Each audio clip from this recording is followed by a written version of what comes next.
The mansion gleamed under the sun, and the pool looked like a mirror of peace. But in the blue reflection, terror took shape when a boy in a wheelchair fell into the water. The stepmother smiled, while the father, returning earlier than expected, saw everything from the balcony. If this beautiful story of resilience and love interested you, don't forget to subscribe to our channel and tell us which city you're watching us from. Continuing. The sun beat down on the gardens of the Alston family mansion, in the luxurious Hamptons estate, in Suffolk, turning the pool into a mirror of shimmering tiles. The intense January heat made the water seem even more inviting, contrasting with the heavy atmosphere that hung over that imposing residence. While the city of London buzzed a few miles away, within those high walls a small drama unfolded far from curious eyes. Leo, an 8-year-old boy confined to a wheelchair since birth, watched the pool with fearful eyes. The sun's reflection on the water created hypnotic patterns that, in another context, might be fascinating for a child. But not for him, not with Deborah around. Deborah Blackwood Alston, with her impeccably maintained 35 years, adjusted her sunglasses on the tip of her nose as she walked across the wooden deck. The heels of her Italian shoes echoed like a dark omen. She was a stunning woman, with dark hair always styled in a modern cut, discreet makeup and jewelry that cost more than a middle-class apartment. Her marriage to Richard Alston, one of London's most influential real estate moguls, had been on the cover of celebrity magazines 3 years ago. "Are you hot, Leo?" she asked with a smile that didn't reach her eyes. Her melodious voice carried a tone that only the boy recognized as threatening. The boy swallowed hard, his little fingers tightly gripping the wheelchair's armrests. "A little, Aunt Deborah," he replied softly. "I'm not your aunt," she corrected instantly, maintaining the fake smile. "I'm your mother now." Leo lowered his head, feeling his chest tighten. He would never call her mother. His real mother, Marianne, had passed away 4 years ago, leaving only faded memories and a small red toy car that the boy kept under his pillow. The object, the last gift received before her passing, was his protective charm against the nightmares that had become reality since Deborah's arrival. "Shall we cool off a bit?" Deborah questioned, positioning herself behind the boy's wheelchair. Her perfectly manicured fingers gripped the handles with unnecessary force. "Your father loves it when you swim, you know. He always says that hydrotherapy does wonders for your condition." Leo felt panic grow. His father, Richard, really encouraged hydrotherapy sessions, but always with professionals and never without safety equipment. He tried to turn his head to look at Deborah, but she was already pushing the chair closer and closer to the edge of the pool. "Please, no," he pleaded, his voice choked. "I'm scared." Deborah laughed, a crystalline, empty sound that echoed through the deserted garden. "Scared? Richard Alston's son scared? How disappointed your father would be." The boy felt tears well up as the chair stopped dangerously close to the edge. The water looked like an infinite abyss from that perspective. He could see his own distorted reflection, his small face framed by brown hair and eyes wide with terror. "Please," he murmured again. Deborah leaned in, her perfect lips close to the boy's ear. "You're in my way, you know. In my way of having all of this to myself. Your father thinks he needs to divide his attention between us, but I know he'd be happier without this responsibility." At that moment, the sound of a car parking in the front courtyard broke the moment. Deborah straightened up immediately, adjusting her dress and forcing a radiant smile. She moved the wheelchair away from the edge with a quick, discreet motion. "It must be Mrs. Eleanor returning from the market," she commented, referring to the housekeeper, who had worked at the mansion for over 20 years. "Let's go inside, it's getting too hot out here." Leo felt relief wash over his body like a wave, but he knew it was only temporary. Since his father had left for a business trip to Ireland 3 days ago, Deborah had been intensifying her cruel games. When Mrs. Eleanor appeared carrying bags, Deborah had already assumed her persona as a devoted stepmother. "Mrs. Eleanor, so glad you're back. Leo was starting to get hungry, weren't you, dear?" Her voice was now sweet as honey, but the poison remained there, hidden. The housekeeper, an elderly black woman with grey hair and keen eyes, frowned slightly as she watched the two. There was something in her eyes that suggested she didn't entirely believe the scene. "I'll prepare lunch right away," she replied, putting the bags on the floor and approaching to take over Leo's chair. "Would you like me to take him inside, Mrs. Deborah?" That won't be necessary, Deborah replied, firmly holding the chair handles. We're having a stepmother and son moment. You can start lunch. I prefer to take care of him personally. Eleanor hesitated for an instant, her eyes meeting Leo's, who gave her a pleading look. The housekeeper seemed suspicious, but years of service had taught her to maintain her position. With a resigned nod, she picked up the bags and headed to the kitchen, not without casting a last worried glance at the boy. When they were alone again, Deborah leaned in and whispered, Our secret, right? Daddy doesn't need to know about our games. Leo remained silent, fear etched in his eyes like thorns. Since his father's marriage to Deborah, his life had turned into a nightmare. In the first few months, she had shown herself to be attentive and affectionate, quickly gaining Richard's trust. But as soon as the doors closed and they were alone, the mask fell. The humiliations were constant. Deborah would leave him hours without food, hide his medicine, and what hurt most, she hid the photo album with memories of his mother. Leo was sure she had thrown it away, but he never had the courage to tell his father. Richard was so enchanted with his new wife, so happy after years of loneliness, that the boy didn't have the heart to destroy that illusion.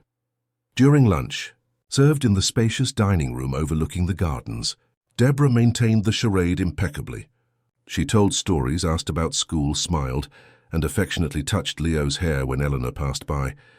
The boy ate in silence, responding only when absolutely necessary. You know what I was thinking, Lee? Deborah said, using the nickname only his father usually used. Tomorrow we could throw a surprise party for when your father returns. What do you think? Before he could answer, the house phone rang. Eleanor answered promptly, and after a few seconds handed the receiver to Deborah. It's Mr. Richard, she announced. Deborah's face lit up with a genuine smile, the first of the day. Richard, darling. How's Ireland? As she chatted animatedly with her husband, Leo felt a glimmer of hope. His father would return the next day, a day earlier than expected. Perhaps there would be an end to that torment, even if temporary. Yes, he's right here beside me, Deborah said, looking at Leo. Do you want to talk to him? Of course. She extended the phone, but before handing it over, she covered the microphone and whispered, Not a word about our games, or you'll regret it. With trembling hands, Leo took the receiver. Dad. Richard's deep, warm voice sounded from the other end, bringing momentary relief. Son, how are you? I miss you. I'm fine, he lied, glancing sideways at Deborah, who was watching him intently. When are you coming back? Early tomorrow? I managed to speed up some business here, and I want to be home for your birthday. I have a surprise for you. Leo's heart raced. His birthday. The next day he would turn 9, and he had completely forgotten with all the terror of the past few days. I can't wait, he replied sincerely. And Deborah? Is she taking good care of you? The boy felt his stepmother's gaze burning on his skin. He swallowed hard. Yes, she is.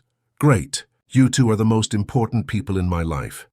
Nothing makes me happier than knowing you're getting along.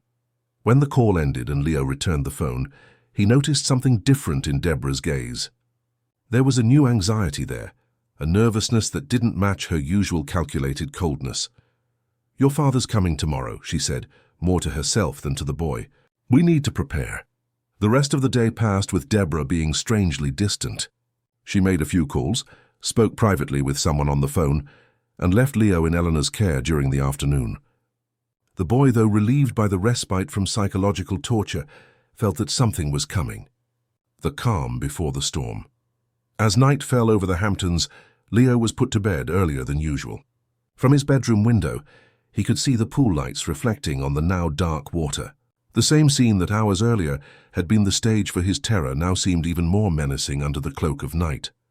Clutching the small red toy car to his chest, he made a silent wish that his father would arrive soon and that somehow he would see the truth behind Deborah Blackwood-Alston's perfect mask.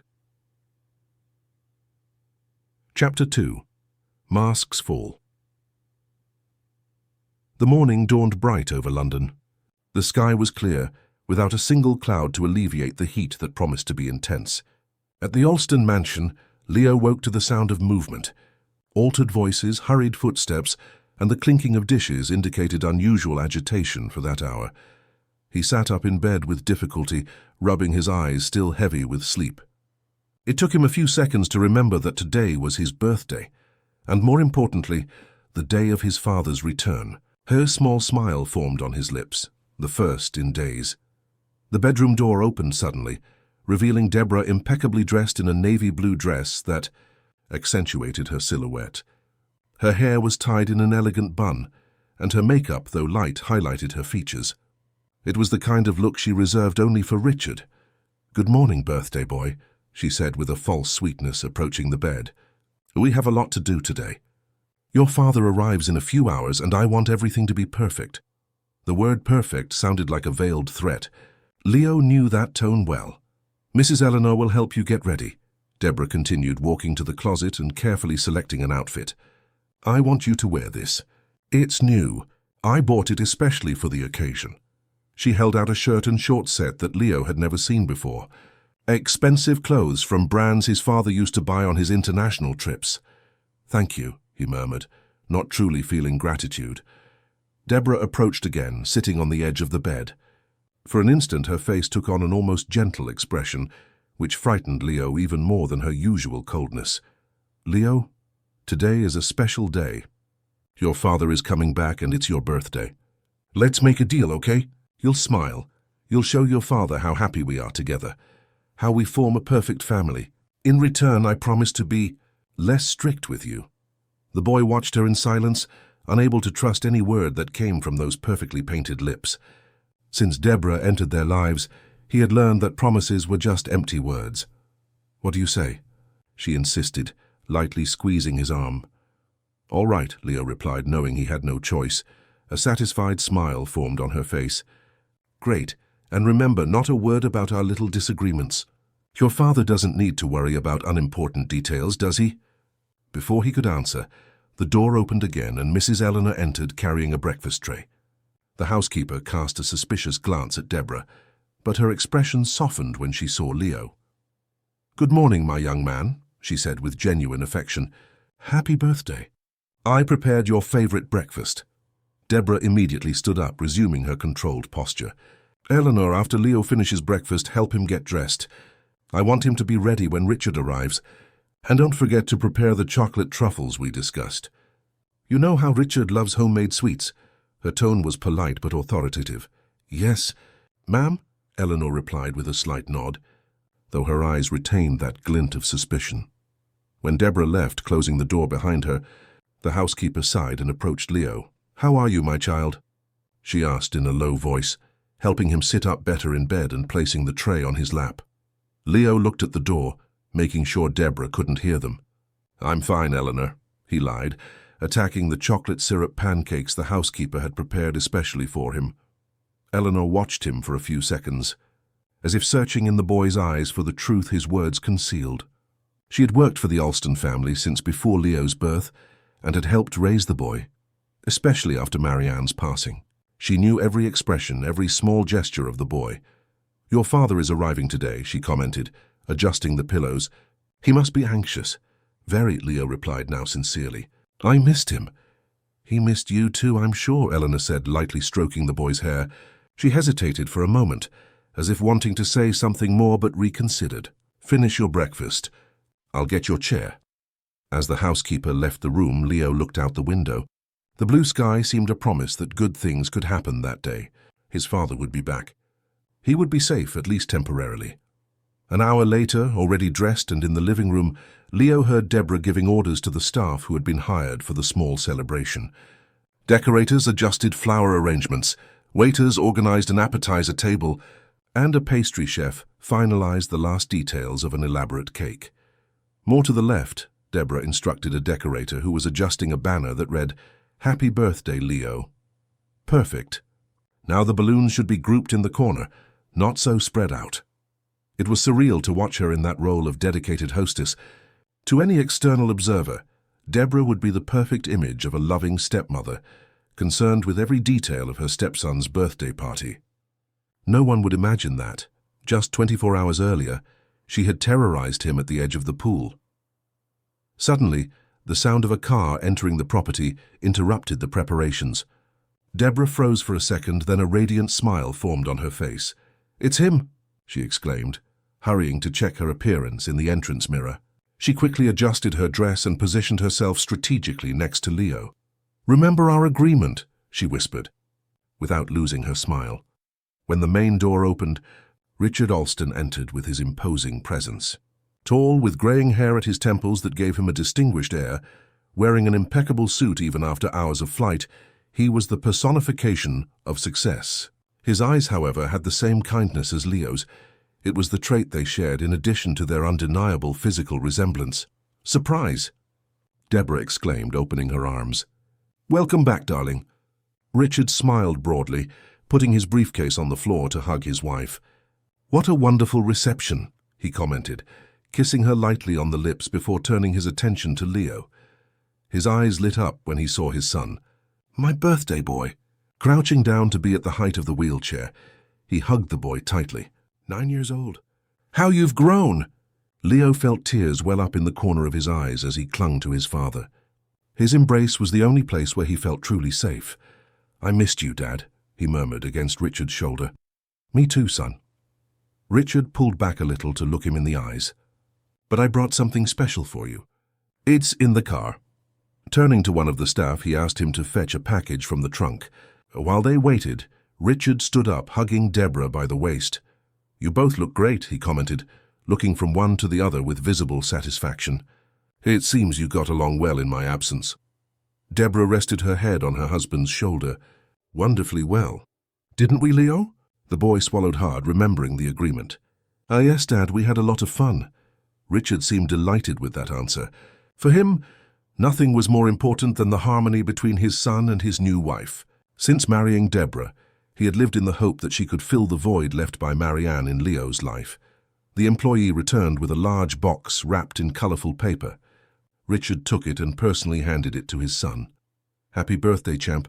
So I hope you like it." Leo looked at the package with genuine curiosity.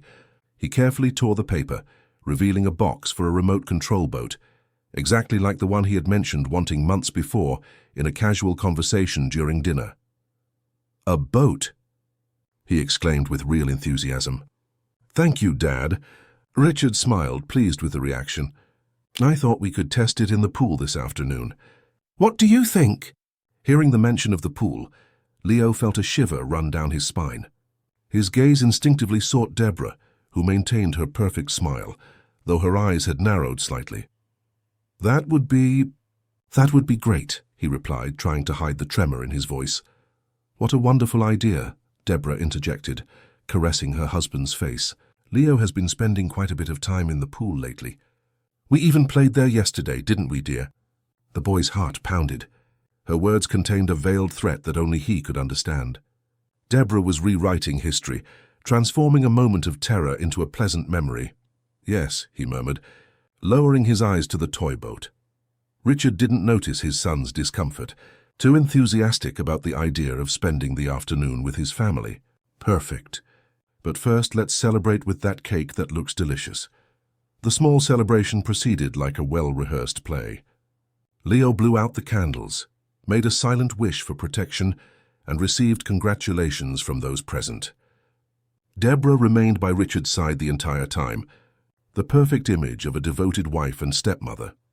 After the guests, mainly staff and some neighbors from the estate, said goodbye, only the three of them remained in the decorated room. Richard, sitting on the sofa with a glass of champagne, looked exhausted but happy. "It was a wonderful party, darling," he said to Deborah. "You thought of everything." She smiled, sitting beside him. "I just wanted it to be special, for both of you." Richard put down his glass and took his wife's hands. "I need to show you something. I brought a surprise from Ireland." Deborah raised her eyebrows, curious. "More presents?"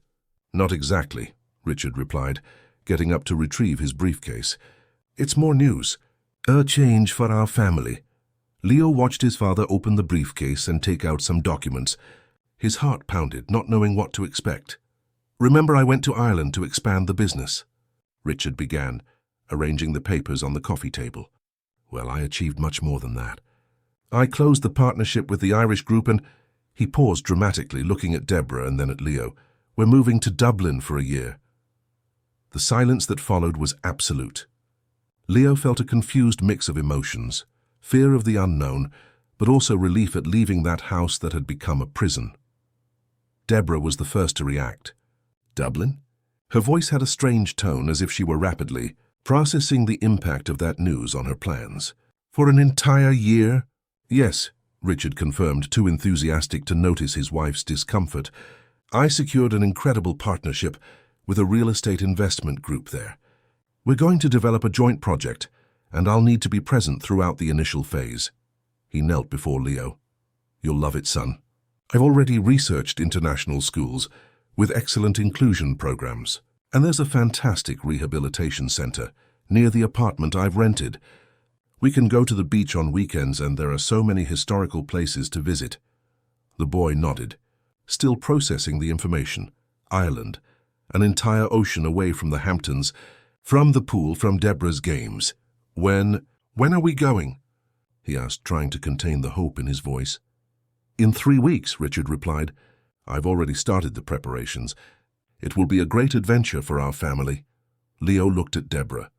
Her face was pale under her perfect makeup, and there was something in her eyes, anger, frustration, fear, that the boy had never seen before.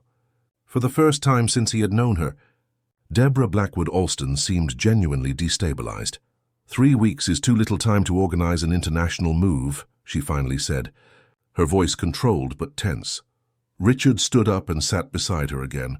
I know, darling, but I've already taken care of almost everything. The apartment is furnished, Leo's school is secured, and our documents are in order. We just need to decide what to take. He took her hands again, not noticing how cold and tense they were.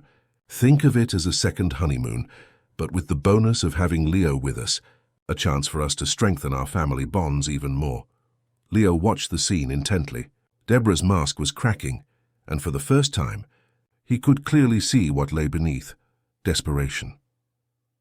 Chapter 3. On the Edge of the Abyss. The afternoon slowly advanced, and the intense heat began to diminish as the sun set over London. In the Alston garden, Richard had installed the remote control boat in the pool, and was now patiently teaching his son how to operate it. Leo, still in his wheelchair positioned at a safe distance from the water, held the controller with trembling hands. See this button? Richard explained, leaning beside the chair. It controls the speed. Start slowly until you get used to the movement. The boy nodded, concentrating on the toy that now smoothly cut through the water's surface. Despite the fear that pool provoked in him, there was genuine pleasure in seeing the small red and white boat sailing under his command. It was as if, for the first time in days, he had control over something in his life. Deborah watched the scene from the veranda, a glass of red wine in her hands. Her eyes, partially hidden by sunglasses, did not show the same animation as her husband. Since the announcement of the move to Ireland, her behavior had subtly changed. The smile remained on her lips, but there was an evident tension in her gestures and impatience in her voice. You're doing very well, son, Richard exclaimed when Leo managed a particularly difficult maneuver with the boat.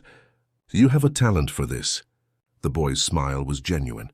For a few moments he forgot about Deborah, about the wheelchair, about the fears that surrounded him.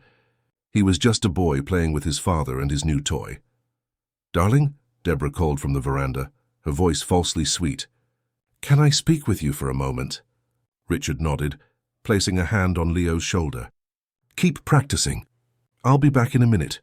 Leo watched apprehensively as his father walked away, climbing the steps that led to the veranda. Deborah placed her glass on the table and with a theatrical gesture embraced her husband. They spoke softly, but the boy could see Deborah's expression change, sometimes smiling, sometimes frowning. Trying to ignore the conversation, Leo turned his attention back to the boat. He made it sail in small circles, imagining he was on the high seas, far from there, free from all of it. For a moment, he allowed himself to dream of Dublin, of the possibility of a fresh start.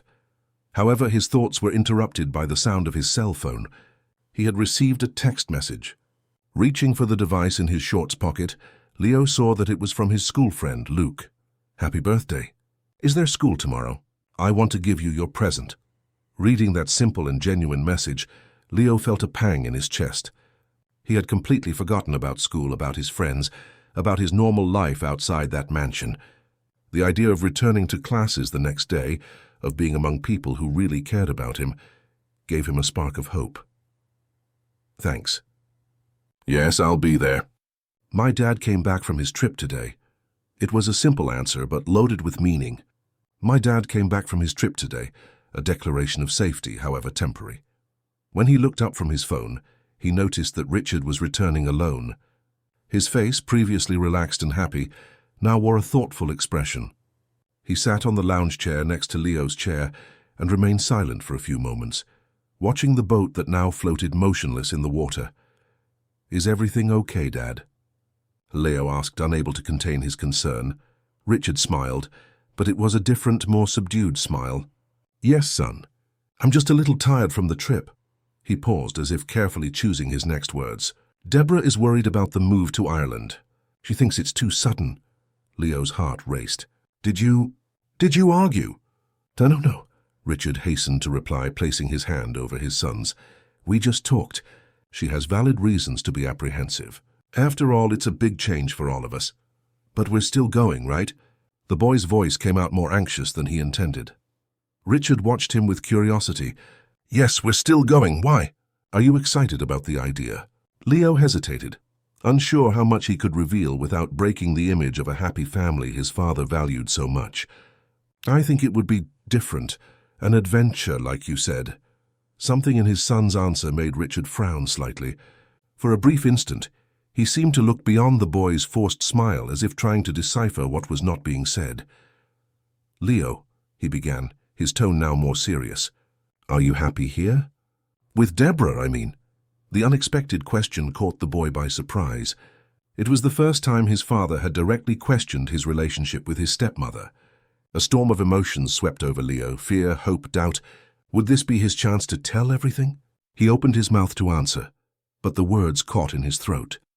Deborah's warning echoed in his mind, along with the image of her laughing as she watched him struggle in the pool water. What if his father didn't believe him? What if he got angry? Or worse, what if he believed him, confronted Deborah, and then had to leave on another trip, leaving him alone with her again? "Leo," Richard insisted, concern now evident in his voice. "I'm fine," he finally replied, lowering his eyes to the remote control in his hands. "Just still getting used to things."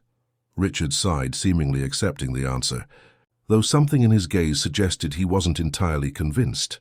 "You know," he said after a moment, "when your mother passed away, I thought I would never find anyone to complete our family again. I spent years focused only on you and the business." He paused, looking towards the veranda where Deborah had been. "When I met Deborah, I felt that we could finally be happy again. That you would have a mother figure, and I a companion." Leo remained silent, feeling the weight of his father's expectations. "It's important to me that you two get along," Richard continued. "But if there's any problem, anything that bothers you, I want you to tell me. Promise?" The boy nodded, unable to verbalize the promise he knew he wouldn't keep. How could he tell his father that the woman he loved, the person he had chosen to rebuild his family, was in fact a monster hiding behind a perfect smile? "Great," Richard said, apparently satisfied. "Now how about we continue with the boat? It's getting late." The rest of the afternoon passed without incident. Deborah did not return to the pool, remaining inside the house, supposedly organizing details for the move. Leo allowed himself to relax a little in his father's company, and together they made the little boat travel the entire length of the pool, creating small races and imaginary competitions. When the sun began to set, painting the sky in orange hues, Richard helped his son put away the toy. "You have school tomorrow," he reminded him, pushing the wheelchair towards the house. "And I have an important meeting. I need to officially inform the team about our move." Inside the mansion, they found Deborah in the living room, talking on the phone. Seeing them, she quickly hung up, forcing another of her perfect smiles. "How was the playtime?" she asked, approaching to kiss Richard's forehead. "Wonderful," he replied. "Leo is a natural sailor. Isn't he, son?" The boy nodded, avoiding Deborah's gaze. There was something different about her, a restlessness, as if she were constantly calculating some strategy in her mind. During dinner, served in the spacious dining room, Richard spoke enthusiastically about Dublin. He described the apartment he had rented, near St. Stephen's Green with a view of the Liffey. He talked about the international schools he had visited, the museums, the restaurants, the nearby beaches. And best of all, he added, looking at Leo, the building has full accessibility. Wide elevator, ramps, everything. Designed for your convenience. Deborah listened in silence, intervening only with polite comments and calculated questions. Her eyes, however, remained cold, distant from the conversation. "And what about your businesses here in the UK?" she finally asked when dessert was served. "Are you going to abandon everything you've built?" Richard shook his head. "Of course not. Julian will take over the administration temporarily. We'll have weekly video conferences, and I intend to return every 2 months to resolve more urgent matters." Deborah nodded, playing with the spoon in her mousse glass. "It seems you've thought of everything." "I tried," Richard replied with a smile. "I want this move to be as smooth as possible for all of us." After dinner, Leo was prepared for bed. As Eleanor helped him with his bath and change of clothes, the boy finally managed to relax. The housekeeper was the only person besides his father with whom he felt truly safe in that house. "Eleanor," he said softly as she adjusted the blankets around him, "are you also coming to Ireland with us?" The old woman hesitated, her wrinkled face taking on a worried expression. "I don't know yet, my child. Your father hasn't mentioned anything to me." The prospect of going to a foreign country without Eleanor made Leo's stomach sink. She was his safe harbor when his father wasn't around. Without her, he would be completely at Deborah's mercy. "I'll ask him," the boy decided. "I want you to come with us." The housekeeper smiled, touched by the declaration. "If it's God's will. I'll be wherever I need to be to take care of you." She hesitated again, as if debating something internally. "Leo, is there anything you'd like to tell me?"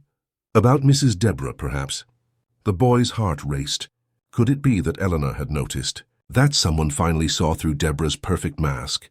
Before he could answer, the bedroom door opened, revealing Deborah herself. Dressed in a silk robe with her hair down, she seemed to have come for the traditional good night she staged whenever Richard was home. "Are you ready for bed, dear?" she asked, with that sweet voice she reserved only for appearances. Eleanor straightened up, moving slightly away from the bed. "Everything's ready, ma'am. I just gave him his medicine." "Thank you, Eleanor," Deborah replied with a polite smile. "You may leave. I want to give our birthday boy a good-night kiss." The housekeeper cast a last worried glance at Leo before leaving, closing the door behind her. The boy felt his heart pound as he was left alone with his stepmother. Deborah approached the bed, sitting on the edge. Her expensive perfume filled Leo's nostrils, bringing back memories of all the terrible moments they had shared. "So," she began, her voice now completely losing its false sweetness, "Ireland." Leo swallowed hard, clutching the blanket between his fingers. "Yes, you know what that means, don't you?"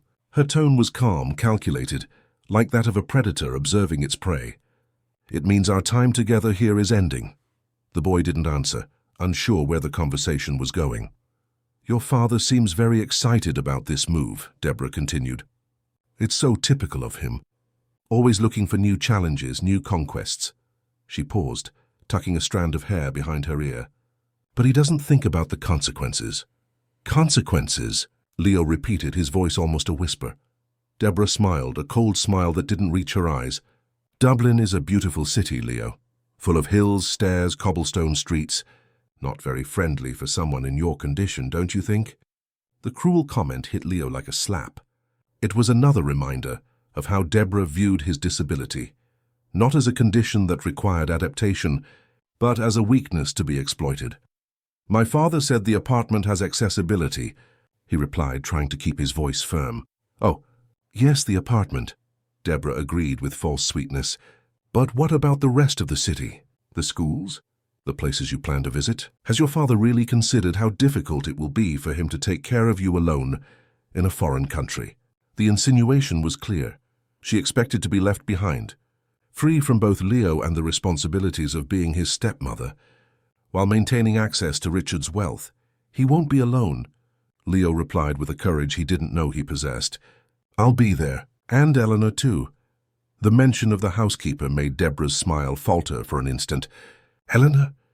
Do you really think your father will take a domestic helper abroad? The costs would be absurd." Before Leo could retort, they heard footsteps in the hallway. Immediately, Deborah's expression transformed, the cruel smile giving way to the mask of a loving stepmother. Then I told Mark that we needed to review the contract. Richard's voice approached, apparently talking on the phone. Yes, we'll discuss it tomorrow at the meeting. The bedroom door opened and Richard entered, still with his cell phone to his ear.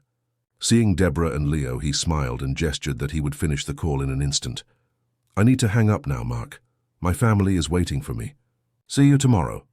Putting his cell phone in his pocket, he approached the bed. Still awake, champ? It's getting late. We were having a lovely conversation about Dublin, Deborah said, her voice now melodious. Leo is very excited about the move. Richard sat on the other side of the bed, forming a family triangle that to any external observer would look like the image of harmony. Good to hear that, he replied, stroking his son's hair.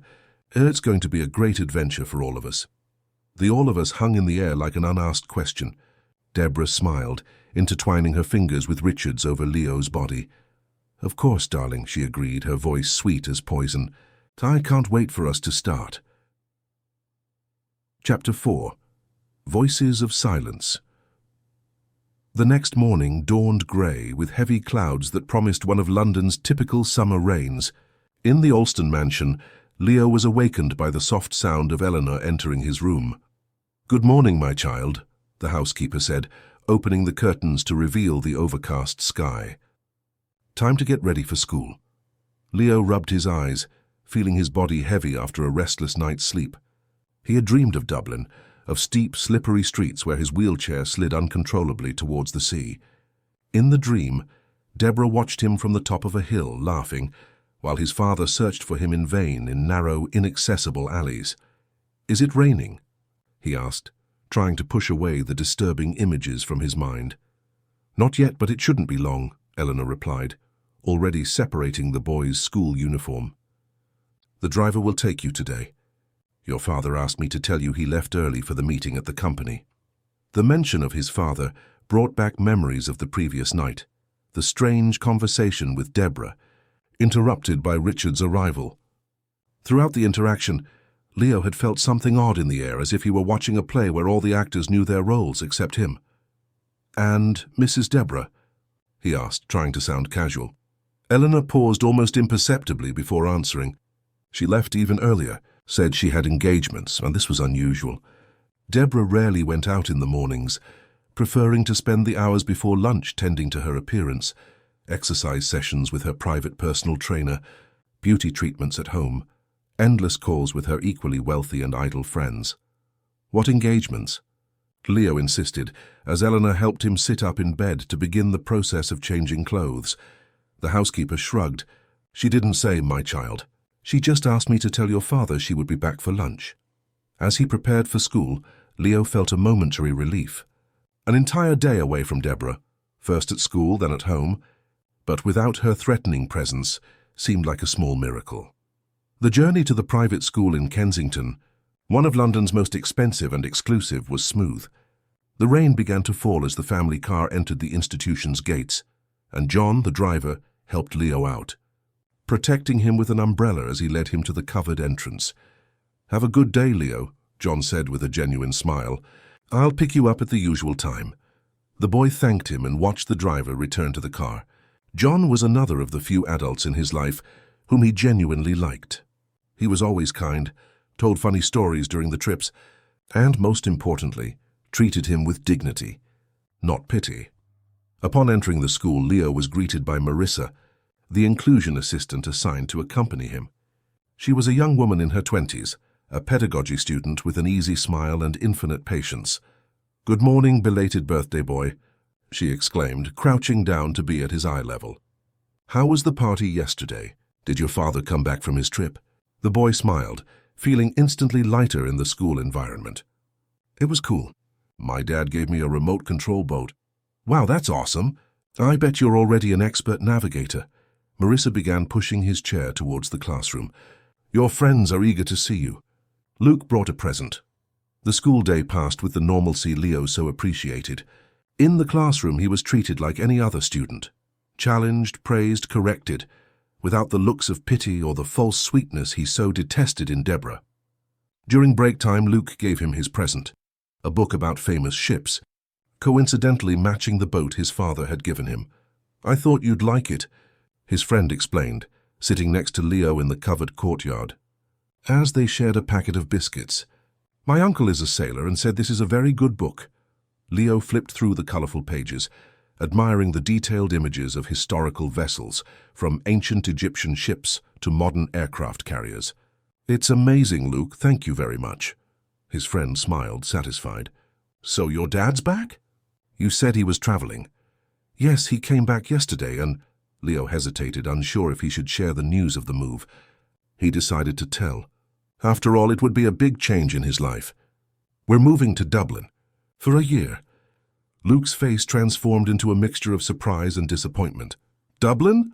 Like across the ocean? When?" "In 3 weeks," Leo replied, feeling a lump in his throat as he realized he would be leaving behind not only the terror of Deborah, but also the few good things he had in the UK. His friends, his school, the familiarity of the environment. Luke was silent for a few seconds, processing the information. "But you'll come back, right?" "I think so. My dad said it's only for a year." His friend gave him a light punch on the shoulder, a gesture of affection disguised as a joke. "Okay then. A year passes quickly, and you can send me photos from there." The conversation was interrupted by the bell announcing the end of the break. As they walked back to the classroom, Leo reflected on what his life in Dublin would be like. Would he really be safe there? Or would Deborah find new ways to torment him, away from Eleanor's protective eyes, and in an environment where he would know even fewer people? In the last class of the day, geography, the teacher coincidentally spoke about the European Union. Mentioning Ireland, she smiled at Leo. "Our friend here will have direct experience with what we are studying," she commented to the class.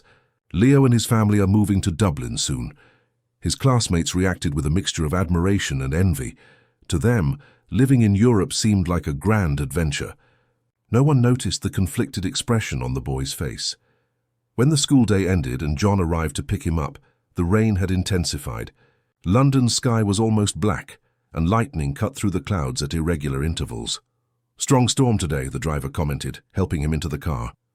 "They say it will last until tomorrow." During the ride back, Leo remained silent, watching the city through the steam-fogged window. Raindrops ran down the glass, forming small rivers that joined and separated, like the paths of his life that seemed increasingly uncertain. Upon arriving at the mansion, they were greeted by unusual activity. There were 2 unfamiliar cars parked at the main entrance, in addition to Deborah's sports car. "Looks like we have visitors," John commented, maneuvering to park away from the other cars. When they entered, Leo immediately noticed that something was different. There were voices coming from his father's office, Richard's, Deborah's, and others he didn't recognize. John helped him take off his wet coat and called Eleanor, who appeared quickly, a worried look on her wrinkled face. "Eleanor, what's going on?" Leo asked as the housekeeper took control of his wheelchair. "Your father is in a meeting," she replied vaguely. "Let's go to your room. You need to change out of those damp clothes." Something in the housekeeper's tone made Leo alert. "Meeting with whom?" Eleanor hesitated, glancing quickly at John, who shrugged and discreetly withdrew towards the service area. "With Mrs. Deborah and some doctors, I think." "Doctors?" Leo's heart raced. "Did something happen?" "No, my child, nothing happened," Eleanor hastened to say, pushing his chair towards the hallway leading to the bedrooms. "I think they're discussing your medical transfer to Ireland. Documents, exams, those kinds of things." The explanation seemed plausible, but something about the housekeeper's behavior remained strange. As she helped him change out of his wet uniform into dry clothes, Leo noticed that she avoided looking him in the eyes and seemed constantly attentive to any sound coming from the corridor. "Eleanor," he finally said, holding the old woman's hand when she finished buttoning his shirt. "Is there something you're not telling me?" The housekeeper sighed, sitting on the edge of the bed. For a moment she looked much older and more tired than usual. "Leo, how long have we known each other?" The question caught him by surprise. "Forever. You were already working here when I was born." "Exactly," she confirmed with a sad smile. "I watched you grow day after day. I was by your side when you learned to speak, when you received your first wheelchair, when—" Her voice faltered for an instant. "When your mother passed away." Leo felt a lump in his throat. Eleanor rarely mentioned his mother, respecting the silent pact that seemed to exist in the house since Marianne's tragic disappearance. "Why are you talking about this now?" he asked softly. The housekeeper adjusted a strand of the boy's hair, a maternal gesture she had made since he was a baby. "Because I promised your mother I would always take care of you, that I would always protect you." She paused as if struggling with the next words. "And sometimes to protect those we love, we need to ask difficult questions." Leo's heart was beating so fast that he was sure Eleanor could hear it. "What kind of questions?" "Leo," the housekeeper's voice was almost a whisper now, "has Mrs. Deborah been good to you? When you're alone, I mean." The direct question after so long in silence was like a floodgate opening. Leo felt tears fill his eyes instantly, though he tried to hold them back with all his might. "No," he finally confessed, his voice breaking on the single word. Eleanor closed her eyes for a moment, as if the confirmation of her suspicions was too painful. When she opened them again, there was a fierce determination in her gaze. "What did she do, my child? I need you to tell me." And so, sitting on his bed with the storm lashing the bedroom windows, Leo finally spoke. He told about the daily humiliations, the cruel comments, the veiled threats. He described how she would leave him without proper food when they were alone, how she would hide his medicine, how she forced him to stay for hours under the strong sun in the garden. And finally, his voice choked with sobs he could no longer hold back. He told about the pool incident, the most recent and most terrifying of all. Eleanor listened in silence, her wrinkled hands holding Leo's small hands, her aged face marked by silent tears that streamed uncontrollably. "Why didn't you ever say anything?" she asked finally, though her tone indicated she already knew the answer. She said no one would believe me," Leo replied between sobs. "That my dad would be angry, that he would choose her over me." "Oh, my boy," Eleanor pulled him into a tight hug, rocking him as she used to when he was just a baby. "Your father would never choose anyone over you, never." Leo clung to the housekeeper like a castaway to a piece of wood in the midst of a storm. "I'm afraid of her, Eleanor. I don't want to be alone with her in Ireland." The housekeeper pulled back a little, holding the boy's face in her hands and looking him directly in the eyes. "That won't happen, do you understand? I won't allow it." There was such conviction in her voice that for a moment Leo believed. He believed he could be protected, that the nightmare could end. "What are we going to do?" he asked, wiping away his tears with the back of his hands. Eleanor hesitated, her gaze drifting to the closed bedroom door. "First, I need you to trust me completely. What I'm about to say might sound strange, but it's important." Leo nodded, confused but willing to listen. "Those people in the living room with your father and Mrs. Deborah, they're not just doctors to discuss your transfer," Eleanor explained. "One of them is a psychiatrist, Dr. Evans, and the other is a child psychologist, Dr. Olivia." "Psychiatrist?" Leo repeated, his heart racing again. "Do they think I'm crazy?" "No, my child, no." Eleanor squeezed his hands tightly. "It's more complicated than that. Mrs. Deborah, she went to your father early today. She said she was worried about your behavior, about fantasies you were having about her, that you've shown hostility, that you make up stories to drive her away." Leo's stomach dropped like a stone. It was exactly what Deborah had said she would do, turn him into the liar, the problematic one. "She's lying!" he exclaimed, panic rising in his voice. I know," Eleanor calmed him. "That's why I'm here talking to you now. Your father asked for my opinion, as the person who spends the most time with you besides him and Deborah. He's confused, Leo. He loves you both and doesn't know who to believe." "And you're going to tell him the truth?" Hope was audible in the boy's voice. Eleanor's expression became even more serious. "I'm going to do more than that. I already have, in fact." Leo looked at her, astonished. "A few weeks ago I started noticing marks on your arms," the housekeeper explained. "Small bruises that didn't match normal falls. And your behavior changed so much after your father got married. You, who had always been a cheerful boy despite all the difficulties, became withdrawn, scared. You noticed?" The surprise was genuine. Leo had tried so hard to hide his suffering. "Of course I noticed," Eleanor replied with a sad smile. "How could I not? I know you better than anyone in this house." She paused, taking a breath before continuing. "I started paying more attention, observing Mrs. Deborah when she didn't know she was being watched. The way she looked at you, how her tone of voice changed when Richard wasn't around." Leo listened, stunned. All that time thinking he was completely alone, and Eleanor was silently watching, collecting evidence.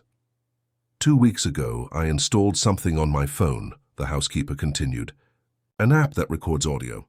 I left it hidden in various rooms of the house when I went shopping or when I had time off. Leo's eyes widened. You recorded her? Eleanor nodded, a determined glint in her eyes. I did, not much, just enough. And last night, after you fell asleep, I showed some of the recordings to your father. A particularly loud thunder shook the house, as if underlining the gravity of the revelation. Leo felt a mixture of hope and fear. Hope that his father would finally discover the truth, fear of what Deborah would do when she knew she had been discovered.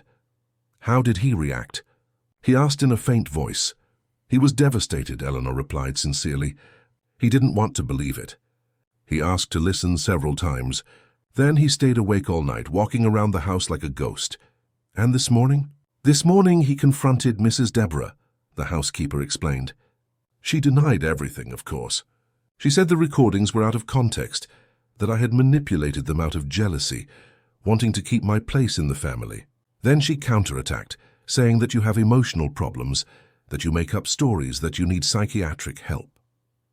Leo felt his body turn cold. It was a perfect strategy. Deborah knew exactly how to play, how to make people doubt a child's word against that of a respectable adult. Your father is confused, Leo, Eleanor continued. He loves you more than anything, but he also trusted Deborah. That's why he called the specialists, to help him understand what's really happening. Are they going to talk to me? The boy asked, feeling panic rise again. Yes, in a little while. They'll ask you to tell your side of the story. Eleanor held his hands tightly. And that's where I need you to be brave, braver than you've ever been in your life. I need you to tell the truth, the whole truth, without fear. But what if they don't believe me? Leo's voice trembled. What if they think I'm lying, like Deborah said? They are professionals, trained to recognize when a child is being truthful, Eleanor replied. And they won't be alone. Your father will be there, I will be there. And we have the recordings. She paused, looking him directly in the eyes. Most importantly, you have the truth on your side, Leo. And the truth, however painful, always finds a way to come out. Before they could continue their conversation, they heard soft knocks on the door. Eleanor quickly stood up, adjusting her apron and discreetly wiping away the tears that still marked her face. Come in, she said, her voice returning to the formal tone she used in front of the other members of the household.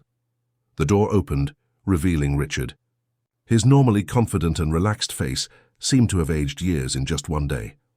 There were deep, dark circles under his eyes, and his posture, usually erect and imposing, was slightly hunched, as if carrying an invisible weight.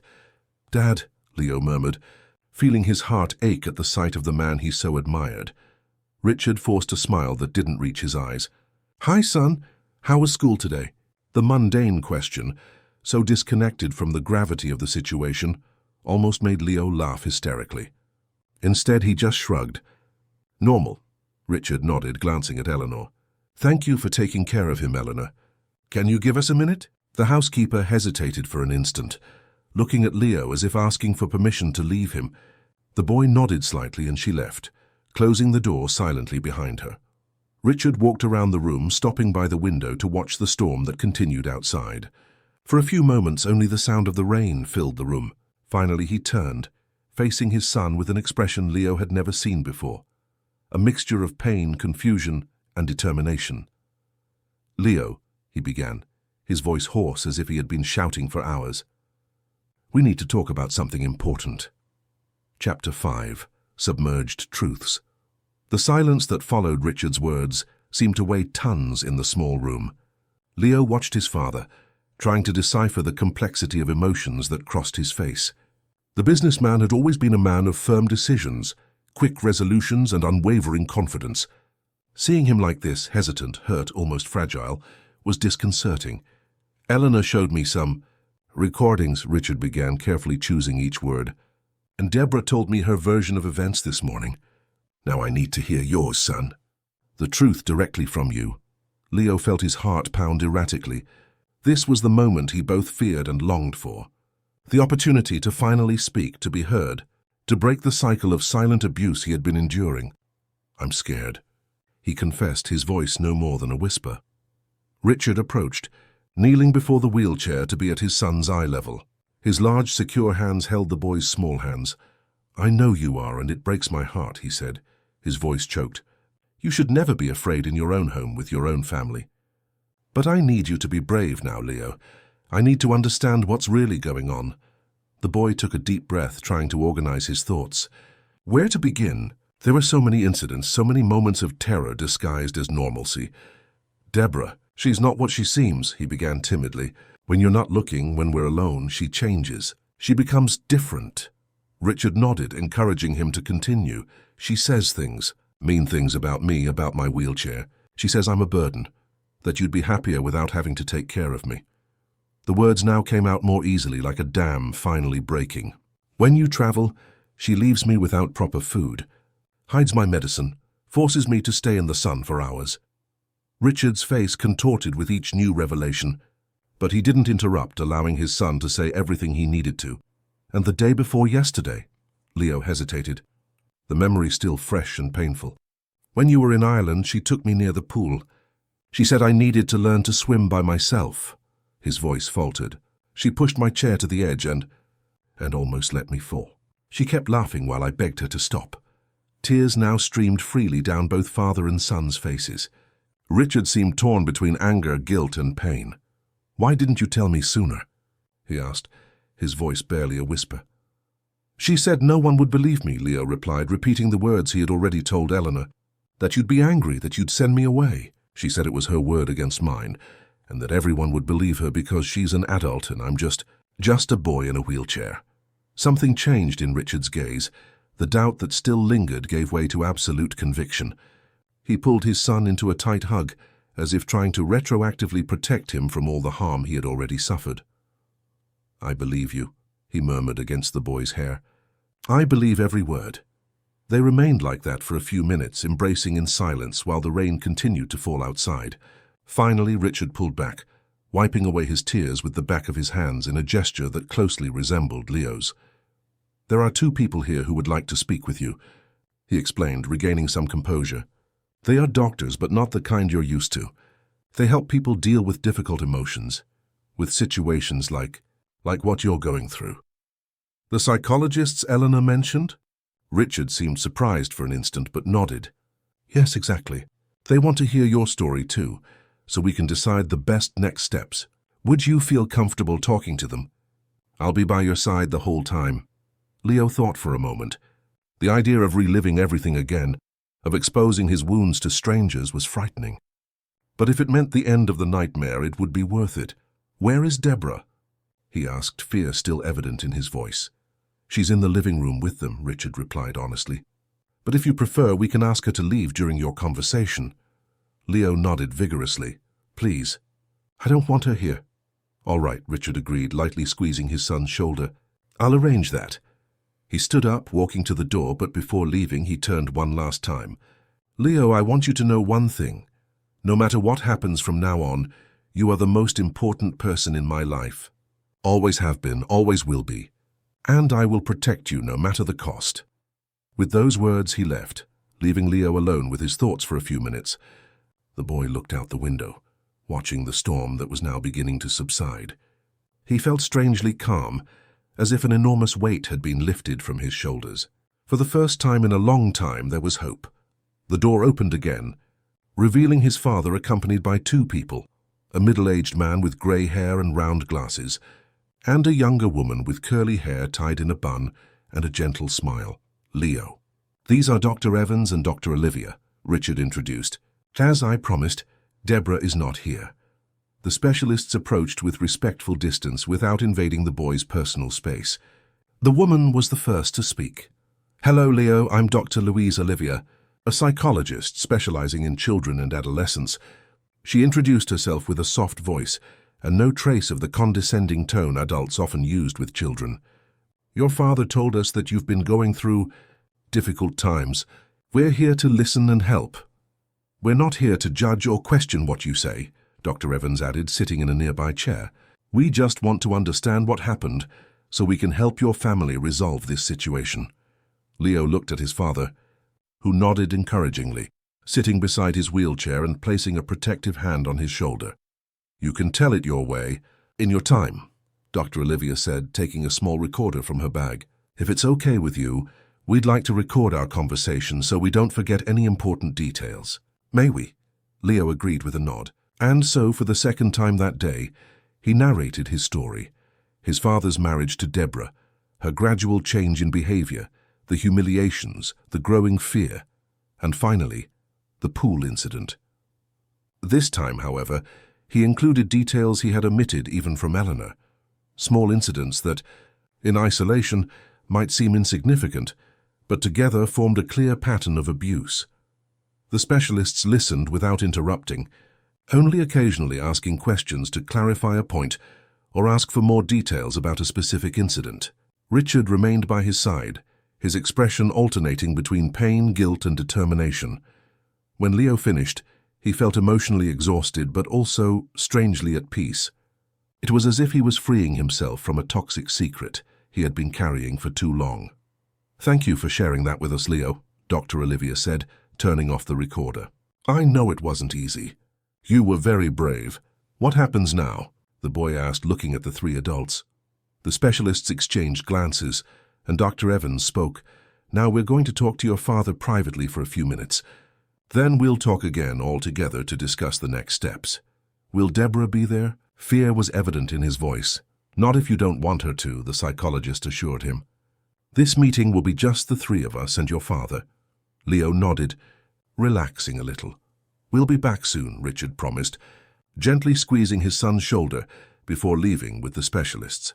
Alone again, Leo picked up the book about ships that Luke had given him.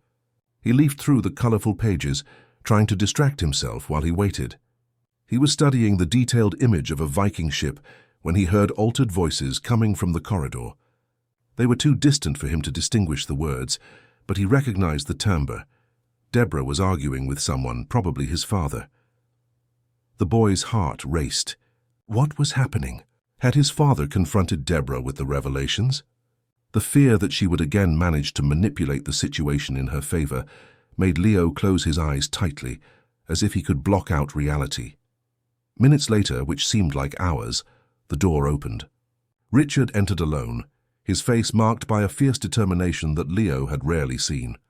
"Is everything okay, Dad?" he asked hesitantly. Richard forced a smile that didn't reach his eyes. "It will be, son. I promise you it will be." He sat on the edge of the bed, holding the boy's hands. "I spoke with the specialists, and they agree that the most important thing now is to ensure your safety and well-being. And Deborah." A shadow passed over Richard's face. "Deborah will no longer live with us, Leo. I asked her to pack her things and leave the house today." The news hit Leo like a wave of relief so intense that for a moment he was speechless. Was it really possible? Was his nightmare ending? Did she leave? He finally managed to ask. "Not yet," Richard replied honestly. "She's in our room packing her things. John will take her to a hotel as soon as she's done. But don't worry, she won't come near you. Eleanor is keeping an eye, and I won't leave your side." Tears came again, this time from pure relief. "Is it really over?" Richard pulled his son into a hug, his own voice choked with emotion. "Yes, son. This part is over, but we have a long road ahead. Dr. Evans and Dr. Olivia suggest that you continue meeting with them regularly to process everything that happened. And I'm also going to do therapy. I need to understand how I didn't notice what was happening, how I failed to protect you." "You didn't fail," Leo protested, clinging to his father. "She fooled everyone. She was very good at pretending." Richard pulled back a little, looking into his son's eyes with painful intensity. "Perhaps, but a father should know his son better than anyone.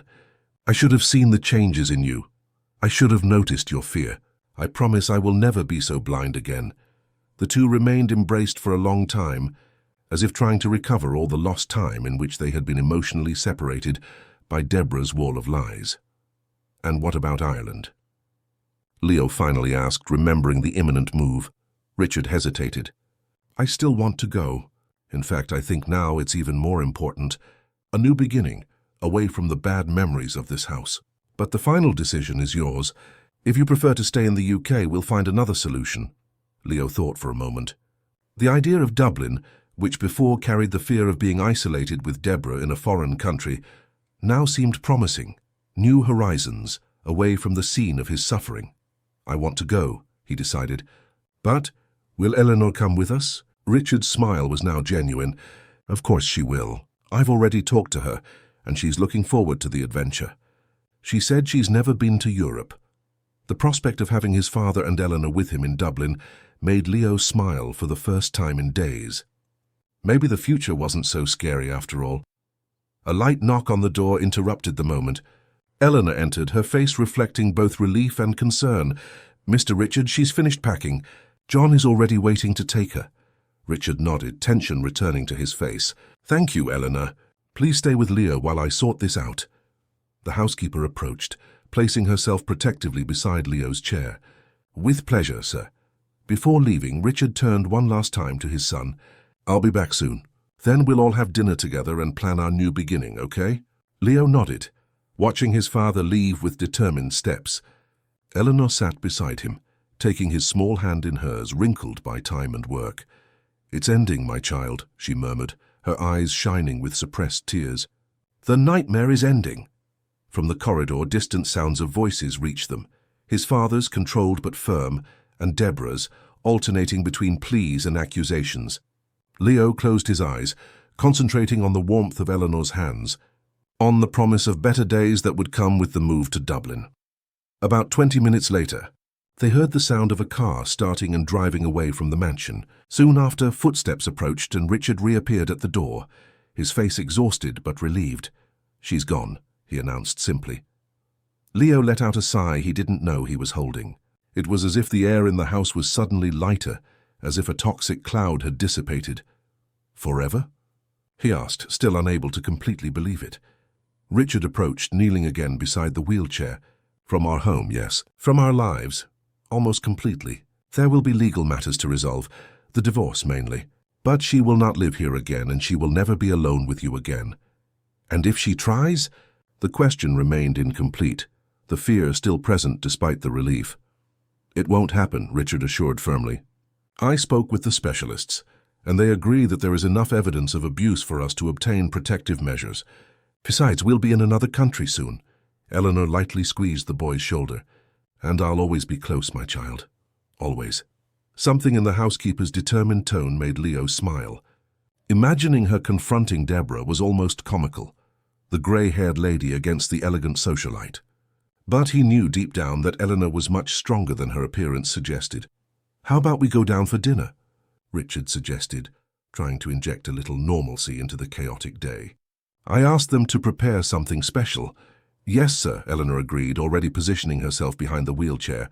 "Leo needs to eat well after all this emotion." As they went down to the dining room, Leo looked at his house as if seeing it for the first time. The same elegant corridors, the same artworks on the walls, the same discreet luxury, but everything seemed different without Deborah's suffocating presence.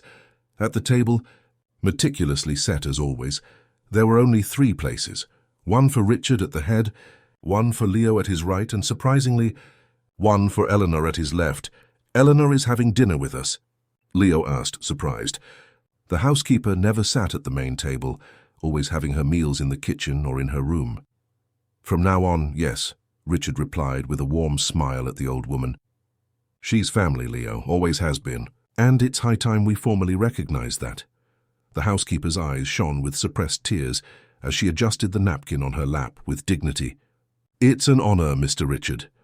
Dinner proceeded in an atmosphere of strange normalcy, as if the 3 were trying to find a new balance, a new family dynamic without Deborah's shadow.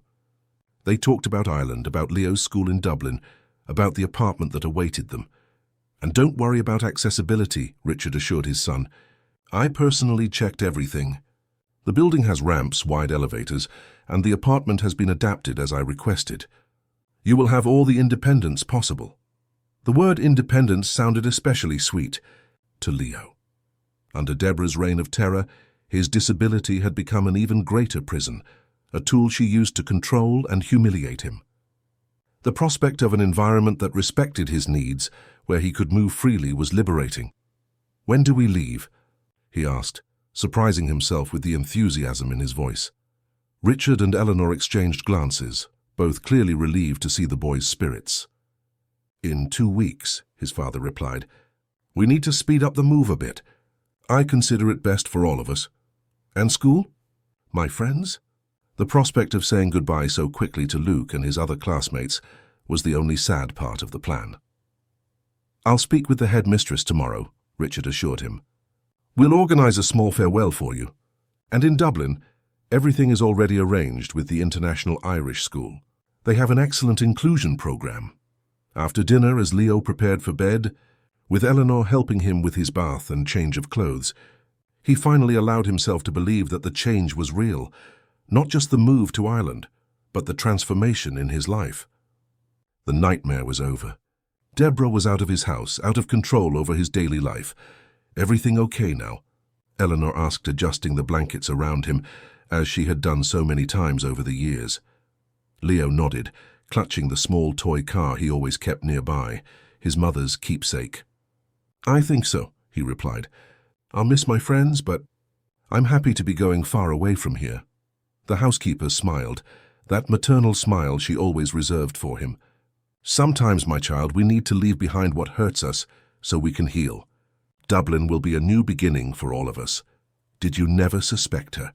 Leo asked, the doubt that had haunted him since everything came to light. Eleanor sighed, sitting on the edge of the bed.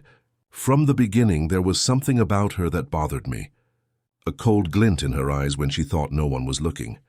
"But your father was so happy and you needed stability so much." She paused, as if carefully choosing her next words. "I should have acted sooner, my child. Forgive me for that." "There's nothing to forgive," Leo replied with surprising maturity for his 9 years. "You were the only one who really did something. Without you, we might never have discovered the truth." The housekeeper leaned in, gently kissing his forehead. "Try to sleep now. Tomorrow will be a new day, the first of many without her." When Eleanor left, Leo remained awake for some time, listening to the nocturnal sounds of the house, so different without Deborah's oppressive presence. For the first time in years, he wasn't afraid to close his eyes. He didn't fear what the next day might bring. Outside the window, the storm had completely ceased, leaving a clear and starry sky. A similar peace began to settle in his heart.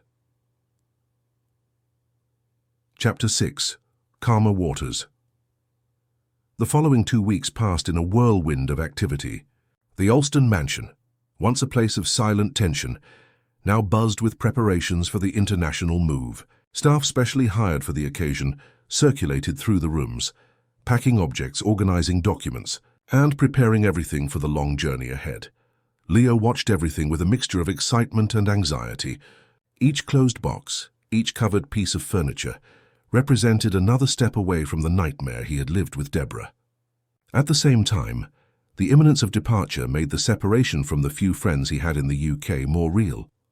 At school, the news of his transfer to Ireland was met with a mixture of envy and sadness.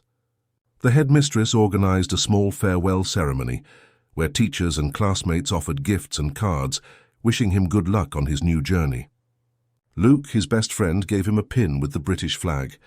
"So you remember us," the boy said, trying to hide his emotion. "And you have to send me pictures from Dublin every week, okay?" Leo promised, feeling a lump in his throat.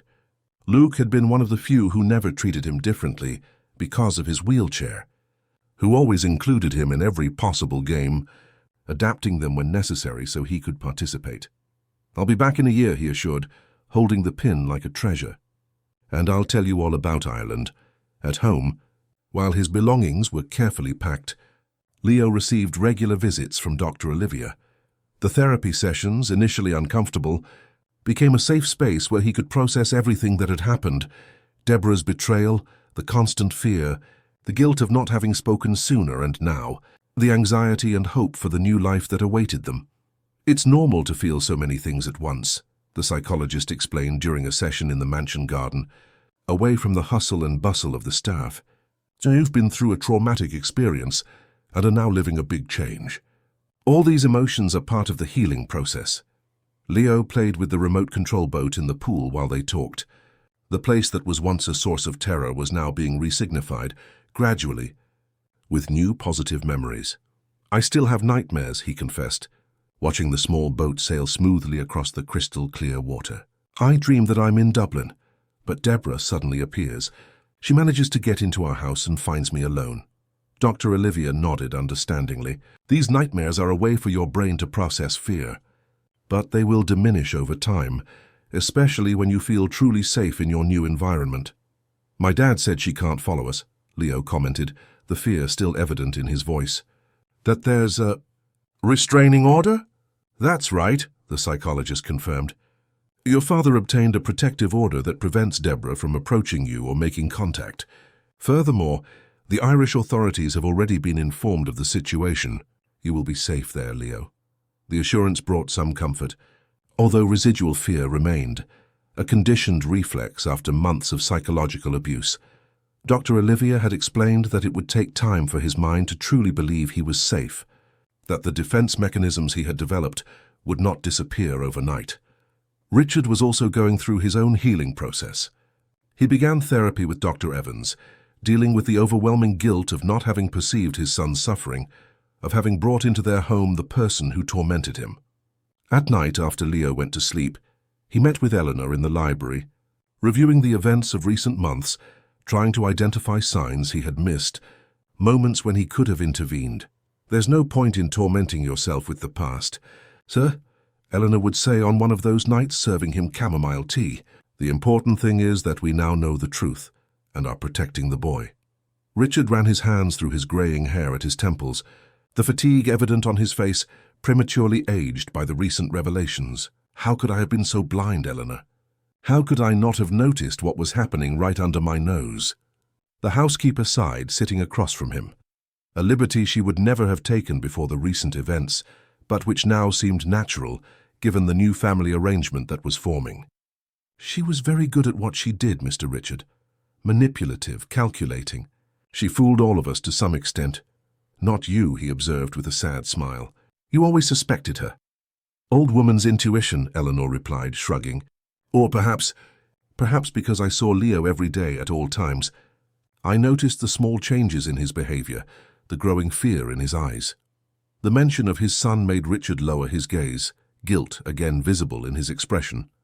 I failed him, Eleanor. Her father should protect his child above all else, and I exposed him to danger within our own home. And now you're doing what's right, the housekeeper reminded him firmly. You're rebuilding, protecting him, giving him a fresh start.